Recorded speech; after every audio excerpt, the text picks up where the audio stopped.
Hello, सभागृहामध्ये 260चा प्रस्ताव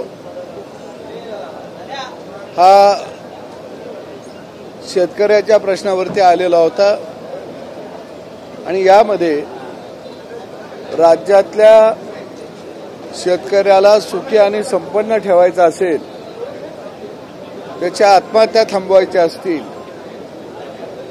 तर शेतीवरची सगळी कामं, मग नांगरट असेल, कोळपणी असेल, खुरपणी असेल, काढणी असेल, मळणी असेल, ही सगळी कामं रोजगार हमी योजनेमध्ये घेण्यात यावीत, जेणेकरून शेतीवरचा भार खर्चाचा कमी होईल।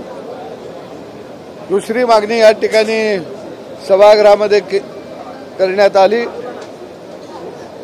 की शेतकऱ्यांची ज्यांचं पोट शेतीवरती अवलंबून आहे अशा शेतकऱ्यांची राज्यामध्ये एकदा जनगणना करा। किती कुटुंब शेतीवरती 100% अवलंबून आहेत, त्यांच्या घरामध्ये दुय्यम धंदा कोणताही नाही, त्यांच्या घरामध्ये कोण नोकर नाही, बाहेरून पैसा येत नाही, अशा कुटुंबाचा एकदा सर्वे होणं अत्यंत गरजेचं आहे की जेणेकरून त्यांना योग्य तो शेतीवर अवलंबून असणाऱ्या कुटुंबांना आपल्याला मोबदला देता येईल, शासनाच्या योजना देता येतील। तिसरी मागणी प्रामुख्याने करण्यात आली की बळीराजाला, त्याच्या लेकरा बाळाला जर आपल्याला सुखी ठेवायचं असेल तर 1 लाख रुपये पगार असणाऱ्या सगळ्या नोकरदारांनी, शासकीय निमशासकीय यांनी आपल्या पगारातलं 10% शेतकरी फंडाला सरकारकडे जमा केलं पाहिजे। ते राज्यातल्या जेवढे उद्योजक आहेत त्यांनी आपल्या नफ्यातला 10% रक्कम ही शेतकरी फंडाला जमा करावी।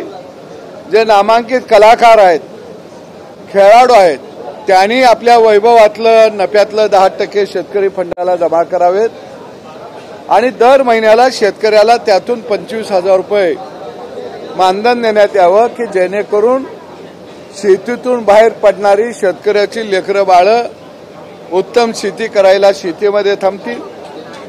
जर आमच्या ताटामध्ये 2 वेळचं जेवण येत असेल, आमच्या तोंडामध्ये घास भरवला जात असेल आणि त्याच्या खाण्यामुळे जर आम्ही काम करत असू तर आम्ही शेतकऱ्याचं काहीतरी देणं लागतोया ही भावना आता सगळ्यांच्या मनामध्ये खऱ्या अर्थानं निर्माण होणं अत्यंत गरजेचं आहे आणि म्हणून सरकारनं असं एक धोरण तयार करावं की जेणेकरून बळीराजाला सुद्धा सगळ्यांना खाऊ पिऊ घालताना समाधान वाटेल, आनंद वाटेल।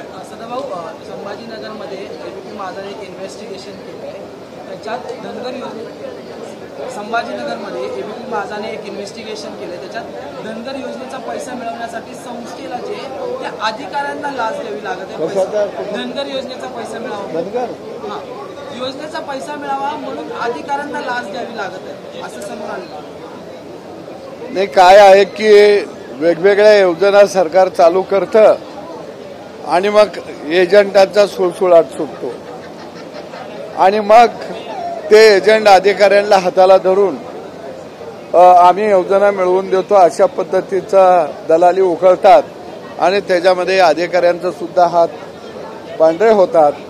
अशावरती समाजानंही पुढे आलं पाहिजे आणि अशांना अँटी करप्शनकडे पकडून दिलं पाहिजे तरच याला आळा बसेल।